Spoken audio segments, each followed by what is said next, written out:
시청자 여러분 안녕하십니까? 이슈를 더 쉽게 풀어주는 더 뉴스 시작합니다. 윤석열 대통령이 연일 이념의 중요성을 강조하면서 야당이 크게 반발하고 있습니다. 야당에서는 메카시 부활, 대국민 선전 포고라며 반발하고 있고 여당에서는 국정 철학이며 야당의 이념 프레임이라며 반박하고 있습니다. 더 정치 시간에 풀어드리겠습니다. 한동훈 법무부 장관이 26년 동안 방치된 사형시설을 점검하라고 지시해서 그 배경이 주목됩니다. 사형제 집행 부활 가능성과 함께 흉악범죄 예방 효과 그리고 위헌 가능성에 대해 짚어보겠습니다. 먼저 오늘의 주요 뉴스부터 보시겠습니다. 정부가 새만금 개발 기본 계획을 전면 재검토하기로 한 것으로 전해졌습니다. 잼버리 준비 부족으로 논란을 빚은 새만금 SOC 예산이 내년도 정부 예산안에서 70% 이상 삭감됐습니다.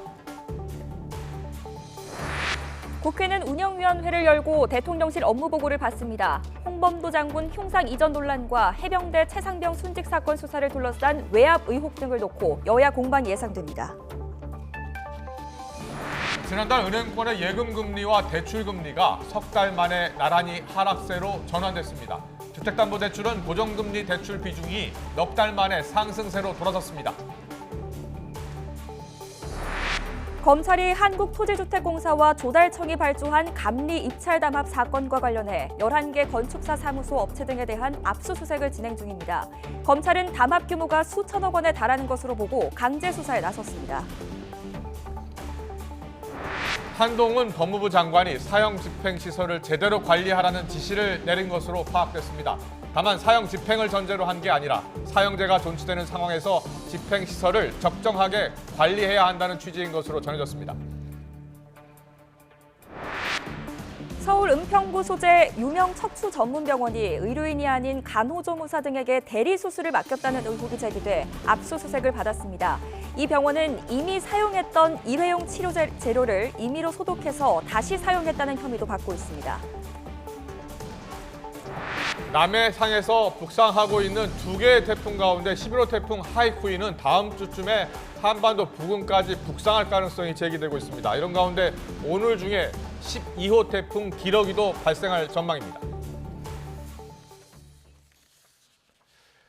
정치권 소식입니다. 국회는 오늘 운영위원회를 열고 대통령실 관계자들이 출석한 가운데 업무 보고를 받습니다. 최근 불거진 홍범도 장군 흉상 이전 논란이나 해병대 최상병 순직 사건 수사를 둘러싼 외압 의혹 등을 놓고서 여야 공방이 예상되고 있습니다. 이런 가운데 국민의힘은 수산물 소비 촉진 협약식을 열었고 민주당은 전남을 찾아 오염수 반대 집회를 진행합니다. 취재기자 연결합니다. 권남기 기자. 네, 국회입니다. 네, 먼저 국회 운영위 상황부터 전해주시겠습니까? 네, 국회 운영위 전체회의에선 오전부터 해병대 최상병 사망 사건 수사 관련 논란이 불거졌습니다. 야당 의원들은 인권위를 상대로 해병대 전 수사단장의 긴급 구제 신청에 대해 기각 결정을 한 경위를 따졌는데요. 오늘 오후 김대기 비서실장과 이감석 국정기획수석 등 대통령실 관계자들이 참석한 뒤엔 공방이 더욱 뜨거워질 것으로 보입니다. 특히 군이 최근 육사나 국방부에 있는 홍범도 장군 흉상을 이전하겠다고 나선 것과 관련해 윤석열 대통령의 지시 여부 등을 둘러싼 논란이 예상됩니다. 국무총리를 비롯해 각 부처 장관이 참석한 가운데 열린 2022 회계년도 결산 심사를 위한 국회 예결특위에서도 여야의 공방은 이어졌습니다. 국민의힘 의원들은 국가보훈부 장관을 상대로 광주광역시가 조성을 추진 중인 정률성 역사공원이 반국가적 사업이라고 지적했고 독립운동 행적도 불확실한 데다가 친북 행정이 뚜렷이 드러나 문재인 정부에서도조차 독립운동가로 서원을 받지 못한 사람입니다. 국가보훈부 장관으로서는 결코 용납할 수 없다고 봅니다. 민주당 의원들은 국무총리를 상대로 일본 후쿠시마 원전 오염수 방류 문제를 둘러싼 정부의 입장을 따져 물었습니다.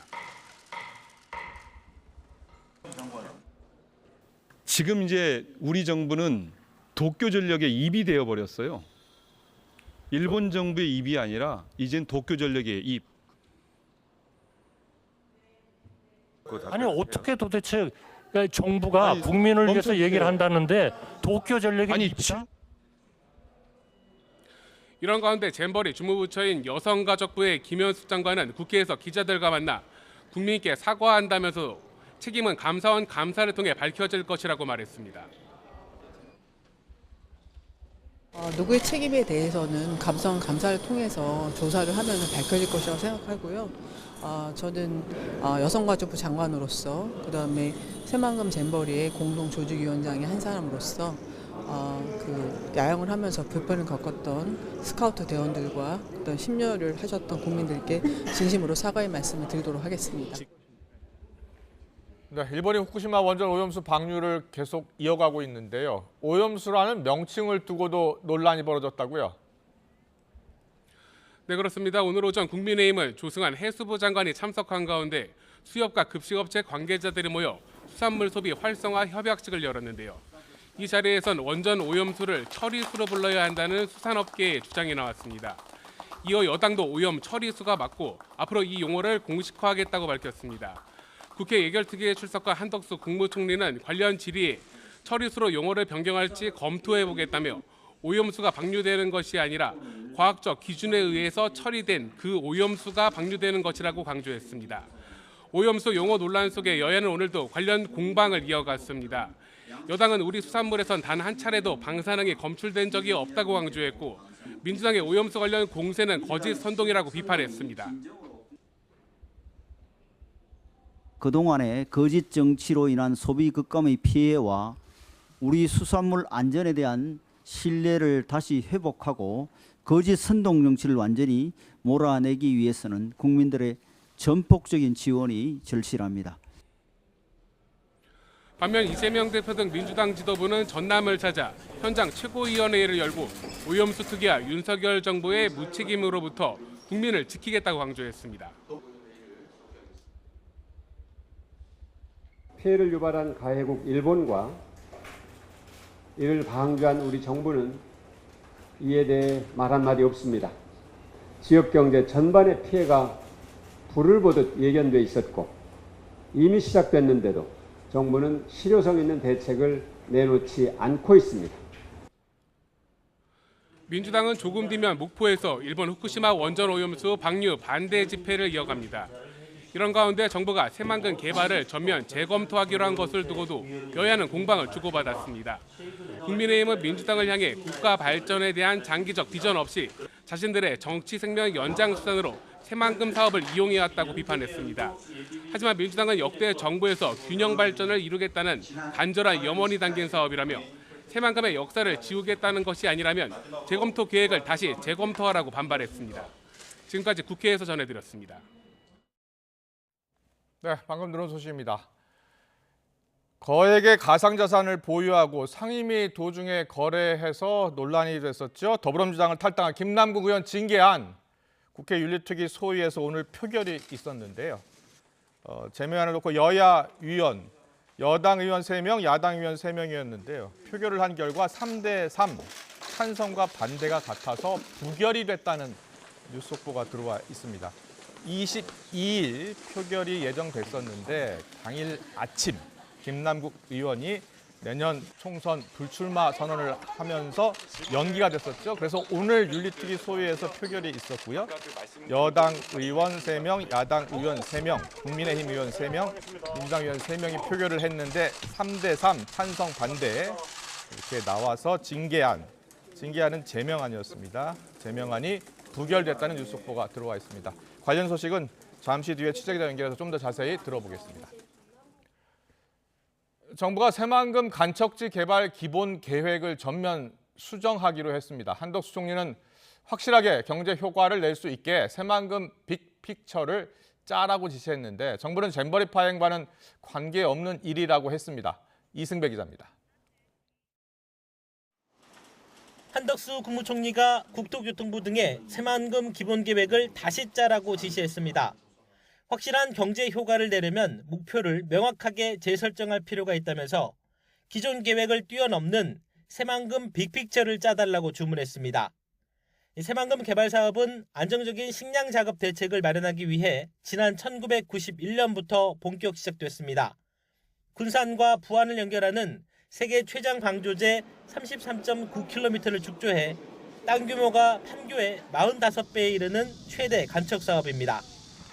윤석열 정부에서도 6조 6천억 원의 민간 자본 산업 투자가 진행됐지만 총사업비와 사업 계획이 여러 번 변경되는 등 잡음이 이어졌습니다. 특히 공항과 항만, 철도 등 기존에 계획된 기반 시설에 대한 타당성을 다시 따져봐야 한다는 지적이 제기됐습니다. 이에 따라 국토교통부는 이르면 다음 주 초 연구 용역에 착수해 내년 상반기까지 마무리하고 2025년까지 기본 계획을 다시 세울 계획입니다. 국토부 산하기관인 새만금개발청도 기본 계획 재수립을 위한 별도 연구 영역을 진행합니다. 정부 관계자는 새만금 기본 계획은 5에서 10년 단위로 갱신해 왔다며 이번 조치는 잼버리 대회와 무관하다고 선을 그었습니다. 하지만 당사자인 전라북도는 당혹감을 감추지 못하고 있습니다. 잼버리 파행 이후 정치권을 중심으로 사업 적정성 논란이 불거진 데다 새만금 SOC 국가 예산마저 78%가량 대폭 삭감됐기 때문입니다. 전라북도는 새만금 재검토 결정을 심각하게 받아들이고 있으며 어떻게 대응할지 검토하고 있다고 밝혔습니다. 기업들은 공항과 철도, 신항만 등 SOC를 보고 새만금에 투자를 결정했는데 계획이 틀어지면 첫 삽도 못 들 수도 있다는 걱정도 나오고 있습니다. YTN 이승매입니다. 윤석열 대통령이 육군 사관학교 안에 있는 홍범도 장군 흉상 이전 문제와 관련해 무엇이 옳은지 제대로 봐야 한다고 언급한 것으로 전해졌습니다. 윤 대통령은 어제 용산 대통령실에서 주재한 국무회의 비공개 발언에서 홍범도 장군과 관련한 논란에 대해 이같이 말했다고 복수의 정부 관계자들이 밝혔습니다. 다만 윤 대통령은 흉상 이전에 대한 결론을 직접 제시하지는 않고 무엇이 옳은지 생각해보라고 말했는데 항일 독립운동가였지만 공산주의 활동 이력이 있는 만큼 육사 안에 있는 것보다는 박물관이나 기념관에 있는 것이 낫다는 취지였다고 참석자들은 전했습니다. 윤 대통령은 또 국무위원들에게 정무적 정치인인 만큼 점잖게 있지 말고 논리와 말로 싸우라고 독려한 것으로 알려졌습니다. 한미일 정상회의 후속 조치로 열린 미국 싱크탱크 주최 좌담에서 한미일 고위 당국자들이 오염수 방류 이후 고조된 동북아 긴장에 대해 언급했습니다. 직접 들어보시죠. He basically said, look, I know you're going to be facing some difficult times with respect to Fukushima. And I want you to know that the United States is going to be with you, and we're going to support you, even though you're going to face disinformation and challenges. They have instigated a very blistering attack against action which we think is not based on science. We have seen some negative reaction by Chinese government, but to me, their reaction is more rhetorical than substantive. So my personal feeling is their reaction is quite reserved. Tricky question, but 한미일 정상회의를 비난하며 새 정상을 깡패 우두머리라고 칭한 북한 김정은 위원장 발언에 대해 주미 대사는 북한 도발이 이런 3국의 협력을 강화시킬 뿐이라고 맞받았습니다.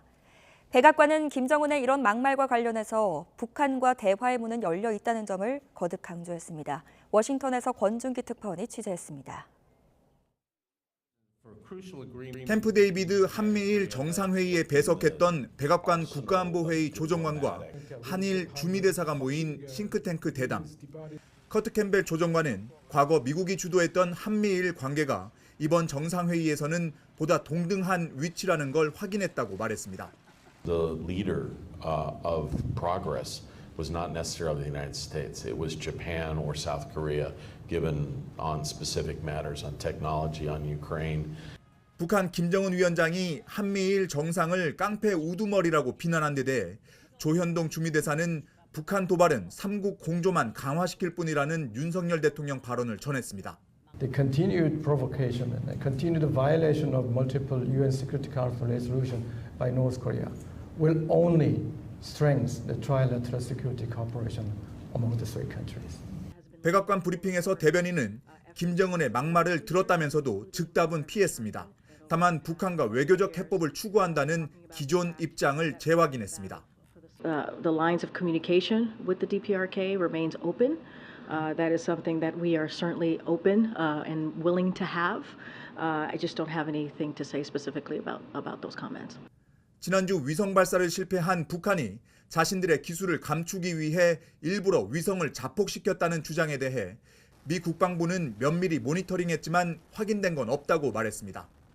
백악관은 북한이 대화 신호를 보내는 차원에서 도발했던 과거와 달리 지금은 군사력 현대화에만 집중하는 도발이라며 매우 우려된다고 밝혔습니다. 워싱턴에서 YTN 권윤기입니다. YTN 김영수입니다.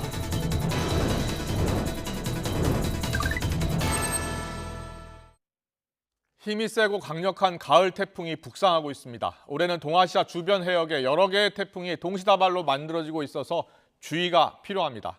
먼저 취재기자 연결해서 태풍 전망부터 정리해 보겠습니다. 김민경 기자. 네, 김민경입니다. 네, 북상하고 있는 11호 태풍 하이쿠이가 우리나라에 영향을 미칠 수도 있다고요? 네, 그렇습니다. 일부 예측 모델에서 11호 태풍 하이쿠이의 진로가 한반도 부근으로 향할 걸로 예상되면서 앞으로의 태풍 진로에 관심이 쏠리고 있습니다. 다만 현재 남해상에 3개의 태풍 소용돌이가 활동 중인데다 서로 가까운 거리에서 상호작용을 하면서 영향을 줄 걸로 보여 향후 진로가 무척 유동적인 상태입니다. 기상청은 11호 태풍 하이쿠이가 이번 주말 중국 상하이 부근까지 북상할 걸로 예상했습니다. 이후 진로는 더 지켜봐야 한다는 입장인데요. 9호 태풍 사올라와 11호 태풍 뒤를 따라 북상 중인 열대저압부 사이에서 상호작용이 어떻게 나타나느냐에 따라 향후 태풍의 진로가 결정될 걸로 보입니다. 다만 태풍이 북상하기에 앞서 뜨거운 수증기가 유입되면서 우리나라에는 주 후반과 주말 사이 국지적으로 강한 호우구름이 만들어질 걸로 보입니다. 기상청은 태풍 북상과 함께 호우 대비가 필요하다며 호우와 태풍 상황을 당분간 실시간 브리핑을 통해 전달하겠다고 밝혔습니다. 네, 앞서 새로 발생한 열대저압부 이야기 해주셨잖아요. 12호 태풍이 생기는 겁니까? 네, 그렇습니다. 10호 태풍이 소멸하자마자 또 다른 열대저압부가 발생했고 이 열대저압부는 오늘 밤 안에 12호 태풍 기러기로 발생할 걸로 보입니다. 현재 기상청은 12호 태풍이 다음 주 초반 일본 규슈 남쪽 해상까지 북상할 걸로 내다보고 있습니다. 이후 상황은 유동적인데요. 9호, 11호, 12호 태풍의 거리가 멀지 않은 상황이라 상호작용할 걸로 보이기 때문입니다. 앞으로 태풍의 이동 경로와 세기, 북태평양 고기압의 확장 정도에 따라 태풍 상황이 달라질 걸로 보입니다. 지금까지 문화생활과학부에서 YTN 김민경입니다. 네, 9호 태풍과 11호 태풍 예상 진로도입니다. 9호 태풍은 중국 홍콩으로 갈 것으로 예상이 되고 있고 지금 11호 태풍의 진로가 문제입니다. 앞서 김민경 기자가 전해드렸듯이 기상청에서는 4일까지 그러니까 다음 주 월요일 이후 예보를 내놓지 않고 있습니다. 이후 진로가 문제인데요. 그래서 전문가들의 예상 진로도를 한번 살펴보겠습니다. 네, 먼저 한국형 예보 모델 KIM 모델입니다. 11호 태풍 하이쿠이 모레쯤 그러니까 금요일이죠. 금요일 오키나와 인근까지 북상을 해서 3일에는 중국 상하이에 상륙할 것으로 내다봤습니다. 이후 4일 월요일에는요 편서풍을 타고서 서해상으로 이렇게 진출할 것으로 예상이 되고 있습니다. 수도권 인근에 최대로 근접할 것으로 예상이 되는 상황입니다. 다음 모델 보겠습니다. 네, 영국형 UM 예보 모델 보시겠습니다. 2일까지 타이완 동쪽 해상에까지 북상을 해서 4일 중국 내륙으로 이렇게 상륙할 것으로 예상했습니다. 5일 화요일에는 중국 내륙을 이렇게 관통할 것으로 보입니다. 아시다시피 태풍은 내륙에 상륙하면 급격하게 힘이 빠지는데요. 이때 열대저압부로 약화될 가능성이 있고요. 영평 모델에서는 지금 11호보다 아직 발생하지 않은 12호 태풍 기러기를 주목하고 있습니다. 더 위험하다는 예보를 했는데요. 이름은 기러기고요. 이 기러기가 서해로 이렇게 북상을 해서 우리나라에 영향을 미치고 6일에는 충청 지방까지 올라올 가능성이 있을 것으로 내다봤습니다. 이 모델이 만약에 맞다면 다음 주 초 우리나라로 12호 태풍이 올라올 수 있는 겁니다. 다음은 유럽형 예보 모델 보겠습니다. 네, 유럽형 예보 모델 보시죠. 좀 빠르죠? 11호 태풍 하이쿠이의 속도가 좀 빠를 것으로 예상했습니다. 1일에는 오키나와 근처에 도달을 하고요. 2일에는 상하이 동쪽으로 이렇게 북상을 하고요. 그리고 3일쯤에는 제주도가 여기 있으니까요. 제주도 왼쪽으로 통과할 것으로 예상을 했습니다. 또 태풍 전면부에 수증기를 많이 품고 있어서 국지성 호우가 내릴 가능성이 있다는 예측 모델이었습니다. 마지막으로 미국 해양 대기청의 예보 모델 보겠습니다. 네, 미국의 해양 대기청 예보 모델은 조금 다르죠. 좀 특이한 예보를 내놨는데요. 11호 태풍이 필리핀과 타이완 사이의 바다를 계속 이렇게 돌 것으로 예상을 했습니다. 이런 예보가 나오는 데는 이유가 있습니다. 영상 함께 보시겠습니다. 네, 미국 해양대기청의 토요일 2일부터 영상을 좀 보겠습니다. 11호 하이쿠이 오른쪽에 빨갛게 두 개가 보이는데 두 개의 저기압도 보이시죠? 이 저기압이요. 제12호 태풍, 제13호 태풍이 될 가능성이 있습니다. 이 세 개의 저기압이 뱅글뱅글 돌면서 합쳐져서요. 4일 월요일에는 하이쿠이가 이 작은 두 개의 저기압을 잡아먹는 형태가 될 것으로 보입니다. 덩치가 엄청 더 커졌죠. 자, 태풍끼리 거리가 가까워지면서 생기는 현상으로 후지와라 효과라고 부른다고 합니다. 오늘 오전 기상청에서도 언급이 있었습니다. 명확하게 말씀드리기는 어렵지만 태풍이 상호작용할 수 있는 그런 가까운 거리에 위치하고 있다라고 말씀드릴 수가 있겠습니다. 따라서 그 가운데를 움직이고 있는 제11호 태풍 하이쿠이는 5호 태풍과 그리고 제20호 열대 저하부의 상호작용을 모두 받을 것으로 예상이 되고 있습니다. 네, 일단 11호 태풍 하이쿠이 예측 모델을 모두 합쳐봤습니다. 이렇게 다 모두 합쳐보니까 예측은 서로 다르지만 이 11호 태풍이 전체적으로는 우리나라 서해로 올 가능성이 높습니다. 중국으로 완전히 상륙할 수 있다 예상하는 예보도 있었습니다만 대부분 잠시 머물다가 오른쪽으로 빠질 것으로 보입니다. 우리나라 서해에 영향을 미칠 것으로 보이는데요. 자, 강한 바람과 비 피해가 발생할 수 있는 만큼 철저한 대비가 필요합니다.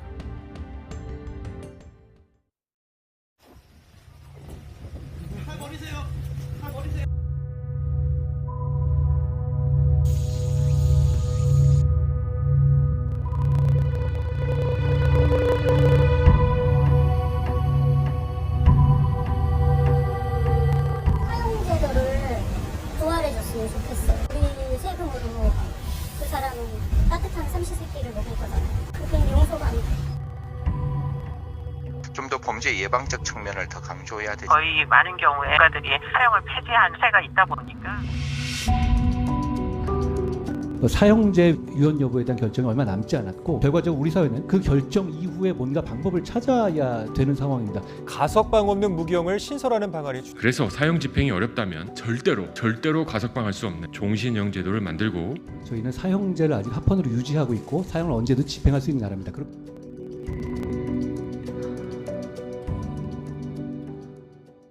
네, 일단 흉기 난동으로 피해자가 사망하는 사건이 잇따르고 있죠. 그러다 보니까 사형 집행을 좀 부활해야 하는 것 아니냐 이런 여론도 높아지고 있습니다. 이런 가운데 한동훈 법무부 장관이 교정당국에 사형 집행시설 제대로 관리하라라는 지시를 내려서 그 배경이 주목되고 있습니다. 사형 집행 부활 가능성과 함께 또 최근 잇따르고 있는 흉악범죄를 예방하는 데 얼마나 효과가 있을지 김광삼 변호사와 함께 짚어보겠습니다. 어서 오십시오. 어서 오십시오. 네, 안녕하세요. 네, 안녕하세요. 네. 우리나라에서 사형이 실제로 집행된 게 1997년이 마지막이라고 하더라고요. 네. 거의 26년 동안 집행이 되지 않은 건데 한동훈 장관이 사형 집행시설을 점검하라고 지시했다고요? 근데 원래 이제 어떤 점검 시설을 점검하라는 것은 그 시설을 쓰겠다는 얘기 아니겠습니까? 예. 그래서 언뜻 보면 곧이어 이제 사형이 집행될 가능성이 있지 않느냐. 그러니까요. 예. 그런 생각을 할 수가 있어요. 네. 그런데 지금 우리가 사형을 1997년도에 이제 김영삼 정부 말기였죠. 97년 12월에 그때 사형수 23명을 사형 집행한 사례가 있습니다. 네. 그다음에 이제 김대중 정부 때부터 사형 집행을 하지 않았죠. 그렇군요. 어떻게 보면 지금 집행 시설 자체가 서울, 부산, 대전, 대구 이 교정 시설에 사실 존재하거든요. 네 곳에서만 있는 그렇죠. 거죠? 그런데 예. 26년 동안 집행을 안 했기 때문에 어떻게 보면 이제 방치되어 있다고 볼 수가 있어요. 그런데 이제 한동훈 장관이 저는 이제 헌법재판소 공개 변론 때 사실은 가석방 없는 무기징역이 사형제도를 대신할 수는 없다. 이제 그런 얘기를 한 적이 있거든요. 그러면 사실 사형을 폐지하겠다는 것은 법무부 의견이 아니단 말이에요. 예. 그럼에도 불구하고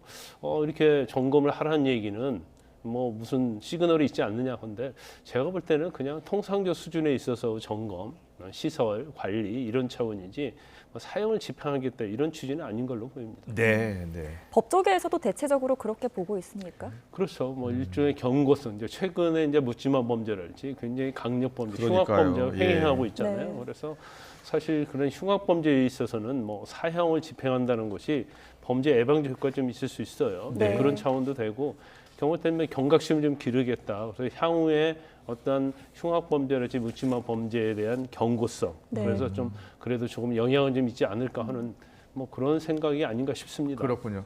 우리나라 지금 사형제는 이제 합헌이죠. 그렇죠. 사형을 언제든지 이제 집행할 수 있는 나라입니다. 그렇죠. 근데 이제 말씀하신 대로 이제 90년 말에 마지막으로 집행을 했고 그 이후로 사형 집행이 이루어지지 않은 수감자, 사형 선고를 받고도 네네. 그런 수감자가 59명이나 된다고요? 지금 59명. 59명. 네. 예. 그런데 우리나라 이제 사형제는 존치를 해요. 예. 그럼에도 불구하고 이제 사형제가 폐지된 나라로 보는 이유가 10년 동안 사형 집행을 하지 않으면 사형 폐지구로 봅니다. 그렇게 그래서, 보는군요. 네, 예. 그래서 일단은 뭐 폐지구에 좀 들어가 있다고 예, 볼 수가 예. 있고 지금 59명이면 사실 이제 적지 않은 숫자예요. 근데 이제 대부분이 흉악범, 연쇄 살인범 이제 그런 사람이 좀 많기 때문에 예. 사실 뭐 일부에서는 사형을 집행하는 게 아니냐, 해야 하는 거 아니냐 이제 네. 그런 의견이 상당히 많이 있긴 하죠. 예, 예.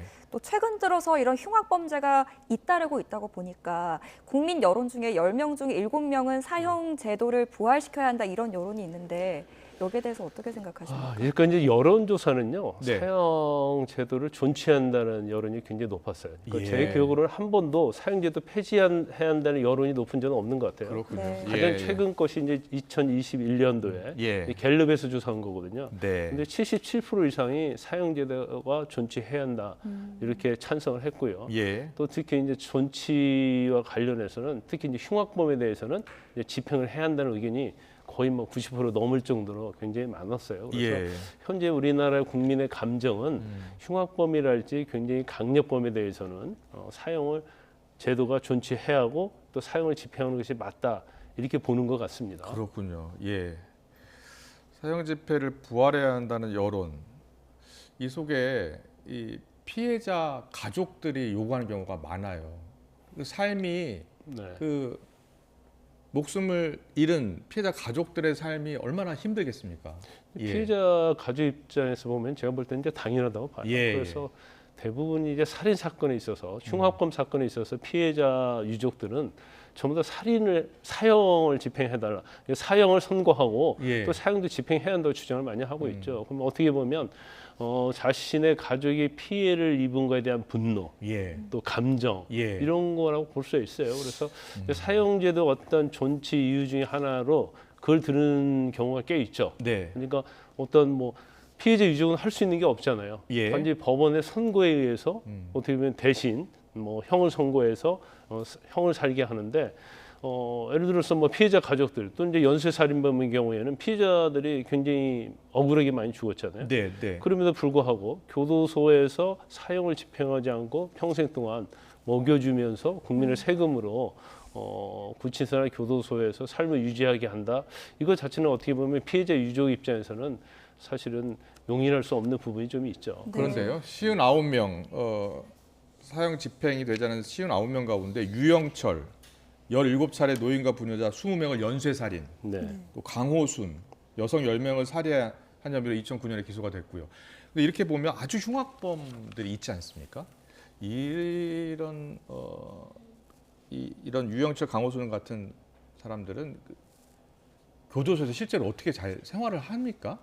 근데 일반적으로 뭐 사형수 같은 경우에는 사실 교도소에서 뭐 교도관이 됐던 아니면 같은 수감자가 됐던 간에 사실 뭔가 침범할 수 없는 뭐 영역이죠. 예. 왜냐하면 그 사람들은 뭐 사실 죽는 거 외에 사형이 집행되면 뭐 위생 사람이 아니기 때문에 이제 눈에 보이는 것이 없는 그런 생각을 갖고 있을 수 있어요. 예, 그러다 예. 보니까 이런 사형수들이 대부분 교도소에서 많이 소란을 피우죠. 네. 경우에 따라서 이제 교도관에게 폭행을 하고 그다음에 뭐 틈만 나면 이제 교도소를 탈출하려고 하는 거예요. 그런데 네. 아니 교도소를 탈출하다가 걸려도 형이 추가돼봤자 사형 이상은 되지 않는 거거든요. 그렇군요. 그러면 일종의 이제 교도소 내에서 이제 마카파식으로 하다 보니까 예. 교도소에서 사실 이런 사람들을 관리하기 엄청 힘들고 그렇군요. 뭐 예. 본인들 자체는 뭐 계속적으로 뭐 교정 내에서 뭐 인권 이야기하면서 문제 삼고 있고 경우에 따르면 뭐 소송도 제기하고 네. 그래서 굉장히 아마 사형수를 수감하고 있는 교도소 입장에서 보면 굉장히 좀 힘든 면이 좀 있을 수 있다고 봅니다. 그렇군요. 네. 예. 이 국민들의 법 감정 그리고 사형 제도를 부활시켜야 한다는 여론이 우세함에도 불구하고 이런 사형 제도가 위헌이라고 주장하는 사람들은 어떤 근거 때문에 그렇게 주장하는 건가요? 일단 이제 헌법재판소에서요 위헌에 대한 청구가 있었는데 2번에 걸쳐서 이제 기각된 사례가 있고요. 예. 지금도 이제 헌법재판소에서 또 한 건이 위헌 여부에 대해서 이제 심리를 하고 있습니다. 네. 그렇군요. 예. 여러 가지가 있는데 첫 번째는 이제 인권에 관한 생명 존중이죠. 사형 자체는 인간이 인간의 생명을 박탈하는 거잖아요. 예. 그렇기 때문에 이것은 사실은 특히 이제 종교적인 측면에서 보면 있을 수 없다는 거고. 네. 두 번째는 사형으로 인해서 생명을 박탈하는 것보다는 예. 교화를 할 수 있다 인간에 교화할 대해서. 수 있다. 그렇죠. 그래서 이제 우리가 보통 교정이라는 얘기를 많이 하죠. 예. 교화로 새로운 사람으로 그래서 교정 당국 이렇게 이야기하죠. 사로 다시 예. 태어나게 한다. 이제 그런 주장이 있고요. 그다음에 이제 무엇보다 중요한 것은 이 판결 사형이라는 판결 선고를 하게 되면 사실은 이건 뒤집을 수가 없거든요. 네. 그러면 결과적으로 이건 인간이 내린 판단인데 예. 경우에 따라서 오심이 될 수 있다는 오심이 거죠. 될 수도 있고. 그렇죠. 그다음에 사형이라는 것은 생명을 박탈하는 거기 때문에 일단 사형을 집행하게 되면 이제 회복이 불가능한 거예요. 네. 예. 그러니까 집행하고 나서 보니까 그렇군요. 문제가 있었다. 이건 새로운 증거가 나타났다랄지 그런 경우에 있어서는 뭐 물론 아주 뭐 굉장히 희박하겠지만 네. 그리고 아무리 희박하더라도 억울한 사람이 한 명이라도 있으면 안 되겠죠. 그래서 예. 이제 그런 차원에서 주장하는 논거가 되고 있는 건데 그렇군요. 가장 예. 중요한 부분 중에 하나는 사실 이제 국민과 관계거든요. 피해자와 관계에서 이게 범죄 예방적 효과가 있느냐. 예. 근데 이 예방적 부분이- 효과. 예. 예. 근데 사실은 뭐 통계마다 다르고 뭐 통계에서 일반적 통계에서는 그렇게 예방적 효과가 있다 이런 통계는 별로 없는 것 같아요. 그렇지만 뭐 우리가 개인적으로 그냥 상식적으로 생각해 보면 사형제도가 있음으로 말미암아서 어떤 흉악 범죄를 저지르려고 하는 사람들에게 어떤 일반 예방 효과는 있을 수 있거든요. 예, 그래서 예. 내가 이런 범죄를 저지름으로 말미암아서 사형이 집행되면 이제 자기 목숨도 굉장히 소중한 거 아닙니까? 그러면 네. 이제 범죄에 대해서 이제 자제할 수 있는 그런 효과는 어느 정도 있다고 봐요. 그러니까 없다고 볼 수는 없는 거죠. 네. 그러면 그런 효과가 있다고 그래서 생명을 박탈할 정도의 바꿀 수 있는 그 정도의 효과느냐 아니냐 이것은 이제 논란의 여지가 있는 겁니다. 그렇군요. 알겠습니다. 유엔 같은 경우에는 이제 사형제 완전 폐지를 공식 지금 촉구하고 있는 상황이고요. 주요국들은 어떻게 운영하고 있습니까? 일단 OECD 36개국 중에서요. 예. 사형제도를 존치하고 있는 나라는 한국, 일본, 미국입니다. 한국, 일본, 미국. 그리고 이제 EU 같은 곳은요. EU에 가입하려고 하면 사형제도가 있으면 가입할 수가 없어요. 이제 가입의 조건은 사형제도 폐지가 된 나라만 EU에 가입할 수 있도록 돼 있죠. 예. 어찌됐건 지금 사형제도 부활 얘기가 계속 나오는 게 흉악범죄가 최근 또 잇따르고 있기 때문에 더 불거진 것 같은데 그래서 내년부터 지금 정부에서 현장 경찰관들에게 1인당 1권총을 지급하겠다라고 얘기를 밝혔습니다. 네. 지급 배경부터 좀 설명을 해주시죠. 일단 이제 권총은 이전과는 좀 다른 거예요. 다른 권총이에요? 예. 일반적으로 이제 경찰들이 가지고 있는 것이 이제 범죄를 제압하기 위해서 테이저건, 네. 그 다음에 389경 리볼버 권총을 가지고 있거든요. 네. 근데 테이저건은 뭐 충전을 해서 사실 이제 감전시키고 이제 그렇게 해서 잡는 거잖아요. 근데 네. 저희가 여러 차례 있었지만 뭐 두꺼운 옷을 입고 있다든지 그러면 사실은 이게 효과를 발휘하지 못했어요. 그렇군요. 더군다나 충전 시이다 보니까 횟수에도 제한이 있고, 그다음에 뭐 오작동할 수도 있고, 예. 그다음에 뭐 배터리가 떨어지면 또 이런 문제가 있었거든요. 그래서 그럼 이제 그다음에 389경 리볼버 권총이 있는데 사실 이제 미국 같은 데서 엄청 총기를 많이 사용하지 않습니까? 네, 근데 네. 우리나라는 약간 경찰관의 직무집행에 대해서 법원이 엄격히 판단해요. 그래서 리볼버 권총은 살상용이거든요. 예. 그래서 뭐 피의자로 의심되는 사람, 범죄 혐의자로 의심되는 사람에게 사용을 했는데 사망하거나 상해가 입게 되면 나중에 법적 문제가 꼭 되는 거예요. 예. 과잉 진압이 아니냐, 정당한 직무집행이 아니었다. 이런 식으로 문제가 되니까 경찰들이 굉장히 사용하기를 두려워하는 거죠. 그랬군요. 하지 예. 않는 거죠. 그래서 예. 이번에 이제 저위험 권총을 해서 이제 앞으로 보급하겠다는 건데 제가 플라스틱으로 만들어져 있습니다. 네. 근데 이제 상당히 좀 무겁고요. 예. 저 권총은 이제 공pon탄도 쏠 수 있고 일반 총탄을 쏠 수가 있는데 전에 리볼버 권총은 만약 발사를 하게 되면 예. 한 50cm 정도로 관통할 수 있어요. 관통을 하죠. 네. 예. 근데 저건 이제 5cm 정도밖에 관통을 하지 않기 때문에 예. 사실 생명의 위험은 별로 없어요. 물론 뭐 뇌랄지 아니면 장기에 쏘게 되면 생명 위험이 있을 수 있겠죠. 그렇군요. 그렇지만 예. 리볼버 권총에 비해서는 생명 위험이 많이 저하된다. 그래서 위험도로 따지면 한번 뭐 10분의 1 정도 저감이 된다고 그럽니다. 그래서 그렇군요. 예. 앞으로 요즘 뭐 워낙 묻지마하고 흉악 범죄가 많이 있기 때문에 이걸 좀 사용할 수 있도록 할 걸로 보여요. 그래서 일단은 한 5,700 정도 제작을 해서 배포를 할 예정에 있습니다. 그렇군요. 이제 중요한 것은 흉악 범죄 예방 효과가 좀 있어야 하는데요. 운남용 우려도 있을 것 같거든요. 그렇죠. 근데 이건 예. 이제 예방 효과보다도요. 진압용이거든요. 진압용. 네. 진압용. 그래서 어떻게 보면 가해자, 범죄자에게 피해를 가장 최소화하면서도 이제 체포할 수 있도록, 예. 그다음에 이제 범죄를 막을 수 있도록 이제 그런 효과가 있다고 봐요. 근데 이제 권총도 마찬가지예요. 이제 오남용의 문제인데 사실은 어떤 범죄가 발생하면 굉장히 유급하거든요. 그럼 경찰은 그때그때 판단을 해야 하는데 그러니까요. 경찰관도 사람이란 말이에요. 예. 그럼 경우에서는 이제 오판을 할 수도 있어요. 근데 오판을 함으로 말미암아서 그 상대방이 뭐 생명을 잃게 되는 경우는 굉장히 심각한 결과가 발생하죠. 그래서 제가 볼 때는 뭐 이거 자체는 상당히 좋은 뭐 제안이다 이렇게 볼 수 있고요. 뭐 아마 효과는 상당히 좀 발휘할 가능성이 크고 예. 이제까지 총기 사용에 소극적이었던 경찰관들이 네. 이제 앞으로는 뭐 적극적으로 사용할 가능성이 있기 때문에 네네. 뭐 일반적으로 선량한 시민 보호하는 데 있어서는 많은 효과를 발휘할 수 있다 이렇게 봅니다. 그렇군요. 네. 일단은 뭐 치안에 좀 더 효과가 있을 것으로 보니까요. 좀 지켜보고요. 사형제 존속 관련해서 이제 집행시설 점검을 하는 한동훈 장관의 지시가 실제로 집행 가능성에 대해서는 법조계에서는 실제 집행 가능성은 낮게 이렇게 보고 있다는 의견을 주셨습니다. 김광산 변호사와 함께 이야기 나눠봤습니다. 잘 들었습니다. 잘 들었습니다.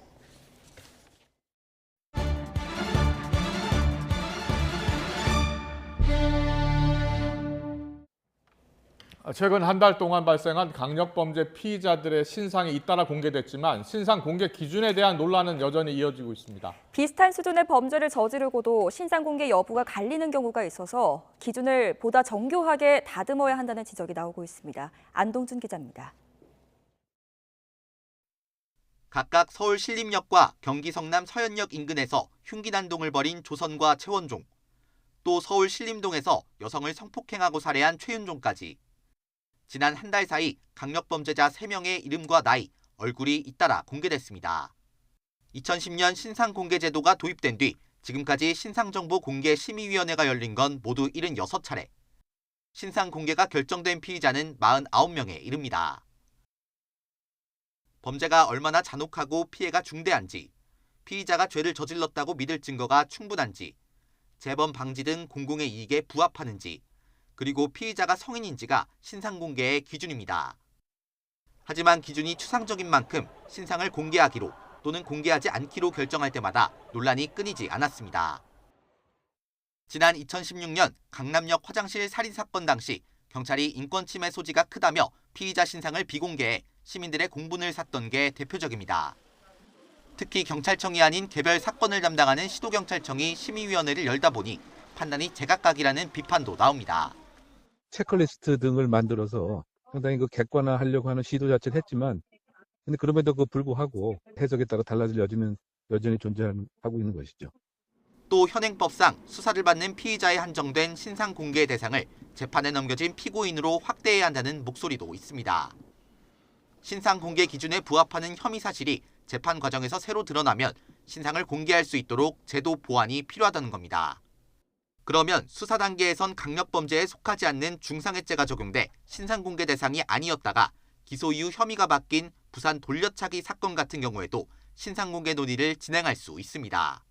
어떤 시간적 제한보다는 오히려 범죄의 어떤 비중이나 또는 국민들의 알 권리 이런 다른 기준들을 선정해서 외국과 같이 조금 더 많은 범죄에 이런 신상공개 제도가 적용될 수 있게끔.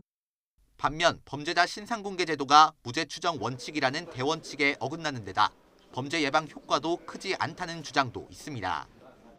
제대로 된 기소, 제대로 된 처벌을 지금 절차가 하지 않기 때문에 신상공개를 해서 즉각적인 형벌을 내리고 싶은 사람들의 마음이 있는 건데, 국가는 사법 시스템에 대한 신뢰를 회복해야 되는 노력이 있는 거죠. 이딴 흉악범죄로 신상공개에 대한 관심도 높아진 가운데 신상공개의 실효성을 높이면서 형평성도 해치지 않도록 절차와 기준을 명확히 하고 정교하게 다듬어야 한다는 지적이 제기됩니다. YTN 안동준입니다. 지난 23일 비행기 추락 사고로 숨진 러시아 용병기업 수장 프리고진의 장례식이 고향에서 비공개로 열렸습니다. 푸틴 대통령은 참석하지 않았습니다. 김태현 기자가 취재했습니다. 프리고진은 고향인 상트페테르부르크의 한 묘지에 묻혔습니다. 경찰이 묘지 주변을 삼엄하게 통제한 가운데 장례식은 비공개로 열렸습니다. 앞서 프리고진의 언론 담당은 텔레그램을 통해 작별 인사를 하고 싶은 사람은 이 묘지로 가라고 안내했습니다. 그러나 유족의 뜻에 따라 장례식에는 가족과 친구들만이 참석한 것으로 전해졌습니다. 그래도 모스크바 거리에는 임시 추모 공간이 마련됐습니다.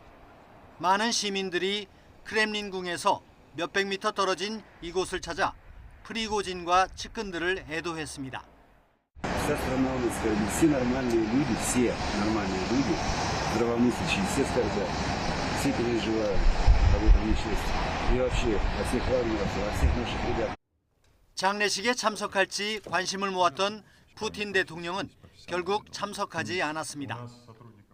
Присутствие президента не предусматривается конкретно по похоронам. Мы информацией не располагаем. Все-таки это 프리고진과 함께 숨진 바그너 그룹의 물류 담당 체칼로프의 장례식도 같은 날 상트페테르부르크의 묘지에서 진행됐습니다. 프리고진의 장례식에 비해 경찰 통제는 덜했지만 일정이 공표되지 않았고 언론 취재도 허용되지 않았습니다. 프리고진은 지난 6월 무장 반란을 일으킨 뒤 하루 만에 반란을 끝냈지만 2달 뒤 의문의 비행기 추락 사고로 세상을 떠났습니다. YTN 김태현입니다.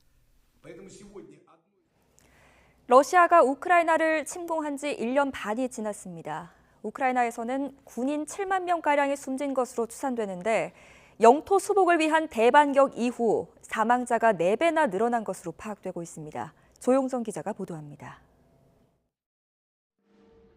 군복 차림의 청년들 사진이 한쪽 벽을 가득 채웠습니다.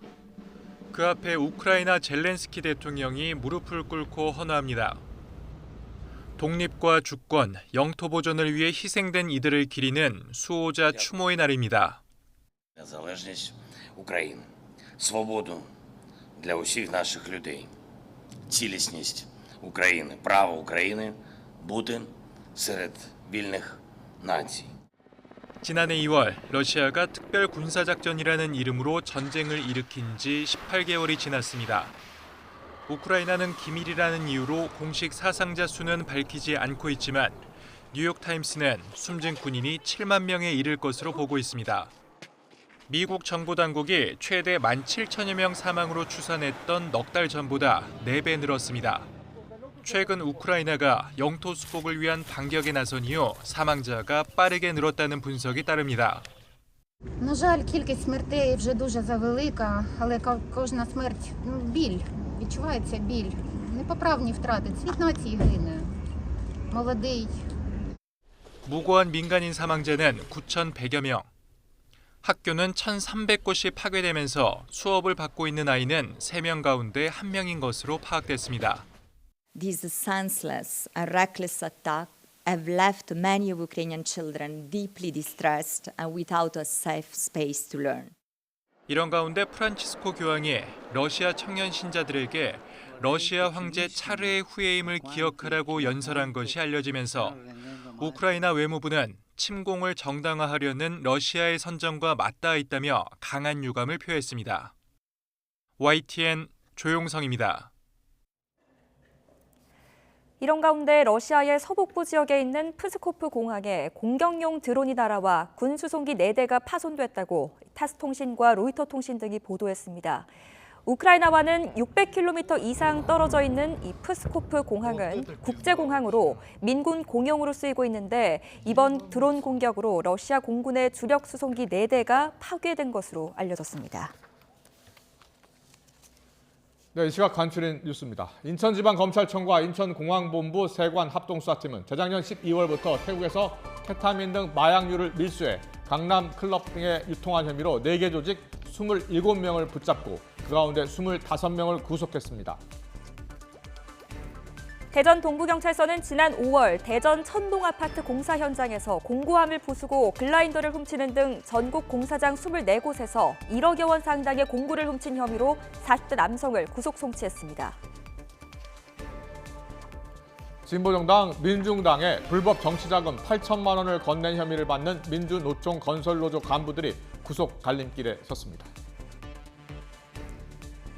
박문규 산업통상자원부 장관 후보자에 대한 국회 인사청문회가 다음 달 13일 열립니다. 예산결산특별위원회를 비롯한 12개 국회 상임위원회를 건립이 추진되고 있는 세종의사당으로 이전하는 내용의 규칙안이 관련 사기비 문턱을 넘었습니다.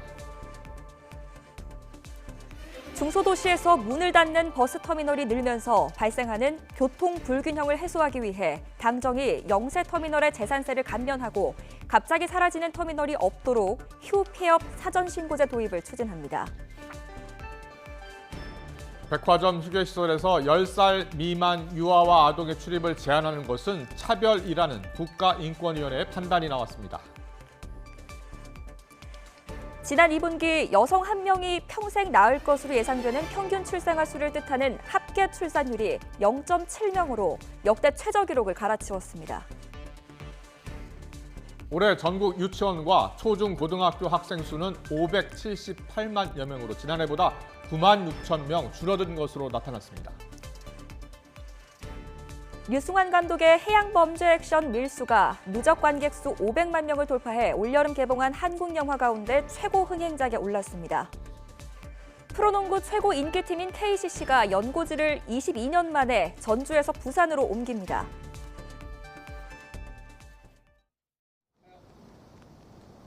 오후 들면서 서울에도 약한 비가 오락가락 이어지고 있습니다. 서울 등 중부지방의 비는 오늘 밤이면 대부분 그치겠지만 남부와 제주도를 중심으로는 주말까지도 호우 가능성이 있는데요. 이들 지역을 중심으로는 벼락과 돌풍을 동반한 시간당 30에서 60mm 안팎의 호우가 이어지고 있습니다. 안전사고에 각별 유의하시기 바랍니다. 현재 레이더 화면부터 살펴보도록 하겠습니다. 서해상에서 발달한 비구름대가 계속 내륙으로 유입되고 있습니다. 긴 띠 형태의 정체전선이 서울 등 전국 대부분 지역에 영향을 주고 있는데요. 특히 붉은색의 강한 비구름이 충북과 전북, 영남 지방에 분포하고 있는 모습입니다. 따라서 남부와 제주도를 중심으로는 호우주의보가 내려진 가운데 빗줄기가 강해졌다 약해지기를 반복하고 있는데요. 모레까지 경남 남해안과 제주도 많은 곳에 최고 200mm 이상, 그 밖에 남부지방에도 최고 100에서 150mm의 많은 비가 내리겠고요. 서울 등 수도권에는 오늘 밤까지 5mm 안팎의 적은 비가 예상됩니다. 내일 아침 기온은 오늘과 비슷하거나 조금 낮아 선선하겠습니다. 서울과 대전 21도, 전주 22도가 예상됩니다. 내일 낮 기온은 비가 그친 지역을 중심으로 오늘보다는 오르겠습니다. 서울과 광주, 대구 모두 28도로 예상되는데요. 예년보다는 기온이 낮지만 한낮에는 다소 후텁지근한 느낌이 들겠습니다. 내일 중부지방은 날이 차차 개겠지만 남부와 제주도는 주말까지 비가 길게 이어지겠습니다. 휴일에는 또다시 전국에 비가 내리겠습니다. 특히 주말부터는 태풍의 수증기가 한반도로 유입되며 곳곳에 집중 호우가 쏟아질 가능성이 있습니다. 당분간 남해안과 제주도를 중심으로는 너울성 파도가 높게 일겠습니다. 해안가 접근을 자제하는 등 안전사고에 각별 유의하시기 바랍니다. 지금까지 YTN 원희다입니다. 윤석열 대통령이 요즘 연일 이념의 중요성을 강조하면서 야당이 크게 반발하고 있습니다. 야당에서는 메카시 부활, 대국민 선전포고라며 반발하고 있고 여당에서는 국정 철학이며 야당의 이념 프레임이라며 반박하고 있습니다. 더 정치 시간에 풀어드리겠습니다. 저희는 잠시 후에 다시 찾아뵙겠습니다.